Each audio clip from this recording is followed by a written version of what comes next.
मध्य प्रदेश विधानसभा चुनाव 2023 में 17 नवंबर को मतदान हो चुका है और प्रत्याशियों का जो भाग्य है वह ईवीएम में कैद हो चुका है। अब 3 दिसंबर को मतगणना होगी, तभी प्रत्याशियों के भाग्य का फैसला होगा। लेकिन इससे पहले हम जो हाई प्रोफाइल हॉट सीट है ग्वालियर चंबल अंचल की, उनकी हम बात करेंगे। हमारे साथ वरिष्ठ पत्रकार देवश्री माली जी मौजूद हैं। हम उनसे जानने की कोशिश करेंगे कि हाई प्रोफाइल सीटों का इस समय क्या हाल है और किस तरह का उनका चुनावी समीकरण रहा है। सर नमस्कार। सर, किस तरह से जो हॉट सीट है उनका किस तरह से समीकरण रहा है चुनावी? देखिए, ग्वालियर चंबल संभाग में जो 34 सीटें हैं उनमें लगभग 1 दर्जन सीटें ऐसी हैं जिन्हें वीवीआईपी कह सकते हैं, हॉट सीट कह सकते हैं, या बहुत महत्वपूर्ण लोग वहाँ से चुनाव लड़ रहे हैं, है ना। वैसे तो पूरा ग्वालियर चंबल संभाग ही बहुत महत्वपूर्ण है, क्योंकि 34 सीटें हैं और पिछली बार इन्हीं 34 सीटों के कारण भारतीय जनता पार्टी को अपनी सत्ता गंवाना पड़ी थी और कांग्रेस सत्ता में वापस आ गई थी। सबसे जो चर्चा के विषय रही इस बार की सीट, जो पूरे देश में मीडिया में भी चर्चा रही और जनता में भी चर्चा रही, उसका नाम है दिमनी। मुरैना जिले की दिमनी विधानसभा क्षेत्र पर प्रधानमंत्री जी ने या पार्टी ने अपने कृषि मंत्री, भारत सरकार के जो सबसे कद्दावर नेता हैं बीजेपी के कृषि मंत्री नरेंद्र सिंह तोमर को उतारा, तो एकदम सारी मीडिया की निगाहें उस पर चली गई। और वहाँ चूँकि जातिगत समीकरण था, तमाम सारी बातें थी, तो बहुत सारी अटकलें भी लगती रहीं, लोग आते जाते रहे, एंटी इनकम्बेंसी की भी बात होती रही। और वहाँ लेकिन मुकाबला वहाँ त्रिकोणीय होने की जगह, पहले लग रहा था कि त्रिकोणीय मुकाबला होगा, लेकिन वहाँ लगता है कि बहुजन समाज पार्टी के साथ ही सीधी टक्कर होने जा रही है। और अभी जो सूचनाएँ मिली है मतदान के बाद, उसमें लग रहा है कि नरेंद्र सिंह तोमर की स्थिति बेहतर है और वो आसानी से चुनाव जीत सकते हैं। इसके बाद अगर हम चलते हैं भिंड, है ना, तो भिंड में 2 सीटें बहुत महत्वपूर्ण हैं। एक तो कांग्रेस के कद्दावर नेता डॉक्टर गोविंद सिंह हैं, क्योंकि वो लगातार 1990 से विधानसभा के चुनाव जीतते आ रहे हैं और वे अपराजय योद्धा की तरह हैं। तो वहाँ भी ट्रायंगल मुकाबला है, त्रिकोणीय संघर्ष है। और अब परिणाम क्या होगा अभी नहीं कहा जा सकता है। हालांकि वहाँ हमेशा से ही त्रिकोणीय मुकाबला होता है और अंतिम समय में कांग्रेस जीत जाती है, लेकिन वहाँ इस बार भारतीय जनता पार्टी से कड़ी चुनौती डॉक्टर गोविंद सिंह को मिल रही है। हालांकि उनका भी पलड़ा भारी ही माना जाता है। इसके बाद दूसरी सीट आती है, वो है अटेर। अटेर में मध्य प्रदेश के सहकारिता मंत्री चुनाव लड़ रहे हैं, अरविंद भदौरिया। और वहाँ इस बार बड़ा आश्चर्यजनक ढंग से त्रिकोणीय मुकाबला हो गया है। और त्रिकोणीय मुकाबले में तीसरा कोण जो है वो समाजवादी पार्टी का है। तो कांग्रेस से हेमंत कटारे, बीजेपी से अरविंद भदौरिया और मुन्ना सिंह भदौरिया, जो बागी हैं बीजेपी के, पहले एमएलए रह चुके हैं, उनका एक बड़ा लंबा कैरियर बीजेपी के साथ है। इस कारण से वहाँ का मुकाबला बहुत ही रोचक और चौंकाने वाला हो गया है और उनके परिणामों का आकलन किया जाना संभव नहीं है। सबसे ज़्यादा जो और दूसरी हॉट सीट है वो है दतिया की। दतिया में मध्य प्रदेश भारतीय जनता पार्टी के सबसे कद्दावर नेता और एक प्रभावशाली मंत्री डॉक्टर नरोत्तम मिश्रा चुनाव लड़ रहे हैं।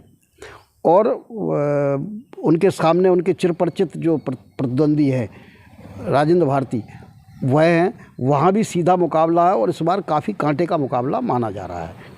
इसके अलावा शिवपुरी विधानसभा है और भी अन्य विधानसभा हैं, गुना है, अशोकनगर है, तो इनको आप किस तरीके से देखते हैं? क्या समीकरण बन रहे हैं इस बार चुनावी जो माहौल में? देखिए, अगर हम शिवपुरी की बात करें तो शिवपुरी में बड़ा उलटफेर हुआ है इस बार। कांग्रेस के जो सबसे ताकतवर नेता माने जाते थे डॉक्टर केपी सिंह जी, वो पिछोर से लगातार 1993 से चुनाव जीतते आ रहे थे, लेकिन अंतिम समय में उन्होंने अपना विधानसभा का क्षेत्र चेंज कर लिया, वो शिवपुरी आ गए। तो वहाँ शिवपुरी में हालांकि शिवपुरी चूँकि लंबे समय से बीजेपी के कब्जे में है, तो उनके सामने एक कड़ी चुनौती है। इसी प्रकार से जब उन्होंने पिछोर छोड़ा, तो पिछोड़ में जो भारतीय जनता पार्टी के चर्चित और विवादित नेता प्रीतम सिंह लोधी हैं, वो वहाँ भारतीय जनता पार्टी ने फिर से उनको उम्मीदवार बना दिया। तो वहाँ भी एक तरह से और भी कांग्रेस ने भी वहाँ एक लोधी प्रत्याशी को ही प्रत्याशी बना दिया। इसके कारण जो है ना, वहाँ का मुकाबला भी रोचक हो गया। कांग्रेस के एक मंत्री सुरेश राठखेड़ा पौड़ी से लड़ रहे हैं, लेकिन वो बड़े कड़े संघर्ष में गुजर रहे हैं। आपने वीडियो भी देखा होगा जिसमें वो मंच पर रोते हुए नज़र आ रहे हैं और लोगों से गिड़गिड़ा रहे हैं कि मुझे एक बार मौका और दो। अभी तक जो रुझान आ रहे हैं वहाँ बहुजन समाज पार्टी और कांग्रेस के बीच में सीधी टक्कर हो रही, तो वो भी एक कड़े संघर्ष के बीच फंसे हुए हैं। ग्वालियर की सारी सीटों पर मुकाबला बहुत ही रोचक हो गया है। यहाँ भारत सिंह हैं जो मध्य प्रदेश सरकार के मंत्री हैं, ग्रामीण विधानसभा क्षेत्र से हैं, उनको कड़ी चुनौती मिल रही है। प्रद्युमन सिंह तोमर हैं, ऊर्जा मंत्री हैं, उपचुनाव 32,000 से जीते थे, लेकिन कांग्रेस के सुनील शर्मा से इस बार उनको भी कड़ी चुनौती मिल रही है। तो इस तरह से बड़ा काफ़ी अच्छा रोचक जो है मुकाबले ग्वालियर में देखने को मिले हैं। जितनी भी हॉट सीट हैं, जितना भी आपने बताई, इसके अलावा जो चुनावी जो समीकरण रहे, तो चंबल संभाग में 34 सीटें, 34 में से ऑल ओवर अगर हम बात करें कांग्रेस बीजेपी, तो कहाँ कितनी दमदारी आपको दिखती है? देखिए, इसके अलावा जैसे गुना सीट है, गुना ज़िला है, तो गुना ज़िले में 3 सीटें एकदम हॉट हैं। वहाँ से महेंद्र सिंह सिसोदिया चुनाव लड़ रहे हैं बमोरी से, जो कैबिनेट मंत्री हैं, ज्योतिरादित्य सिंधिया के बहुत नज़दीकी आदमी हैं, लेकिन कड़े मुकाबले में फंसे हुए हैं। राधौगढ़ से दिग्विजय सिंह के बेटे जयवर्धन सिंह चुनाव लड़ रहे हैं, पूर्व मंत्री हैं। दिग्विजय सिंह की साख भी दांव पर लगी है और इस बार बीजेपी ने भी बड़ा कहते हैं उनके खिलाफ गणित खेलते हुए मूल सिंह जो दिग्विजय सिंह के दादा भाई के नज़दीक माने जाते थे, उनके ही बेटे को टिकट दे दिया है, तो वहाँ भी स्थिति काफ़ी रोमांचक हो गई है। इसी प्रकार से लक्ष्मण सिंह जो दिग्विजय सिंह के भाई हैं, चाचौड़ा में वो एक कड़ा संघर्ष कर रहे हैं बीजेपी और आम आदमी पार्टी के साथ, तो काफ़ी रोचक मुकाबला हो गया। इसी प्रकार से महेंद्र सिंह यादव जो अभी शिवराज सरकार में मंत्री हैं, वो भी जो है अशोकनगर के मुगावली विधानसभा क्षेत्र में कड़े मुकाबले का सामना कर रहे हैं, तो काफ़ी रोचक मुकाबले हो रहे हैं। जहाँ तक आपका सवाल है कि स्थिति क्या है, तो वह यहाँ बहुत ही चौंकाने वाले परिणाम आएंगे और पिछली बार की जैसे ही स्थितियां इस बार भी है। एंटी इनकम्बेंसी या ज़्यादा दिखाई दी है। बीजेपी के सामने सिर्फ लाडली बहना का सहारा है। अब देखते हैं कि लाडली बहना और एंटी इनकम्बेंसी के बीच में जो मुकाबला हुआ उसमें बाजी कौन मारता है। एक खास बात चंबल अंचल में देखने को मिली, जो मतदाता है वो काफ़ी साइलेंट है, कुछ भी बोलने से बच रहा है, तो इसको किस तरीके से आप देखते हैं इस बार? हाँ, तो ये जब होता है ना, जब आदमी सत्ता के खिलाफ बोलता है ना, तो फिर वो चुप हो जाता है, क्योंकि सत्ता के खिलाफ बोलना आदमी के लिए आसान नहीं होता है। तो इसीलिए कहा भी जाता है कि जब मतदाता साइलेंट होता है तो सत्ता परिवर्तन की बात आती है। हालांकि इस बार लाडली बहना भी एक बड़ा इशू रहा है। महिलाओं ने वोट किया है बड़ी संख्या में, हालांकि अंतर बहुत ज़्यादा नहीं है, तो इसलिए बीजेपी की उसी लाडली बहना के आधार पर बैठी हुई है। कांग्रेस ने संगठन में जो 2 साल में काम किया है वो बहुत ही मजबूत स्थिति में इस कारण से आई है। जो भारतीय जनता पार्टी संगठन के मजबूती के लिए जानी जाती थी, वो संगठन का ताना बाना चुनाव में नहीं दिखाई दिया है।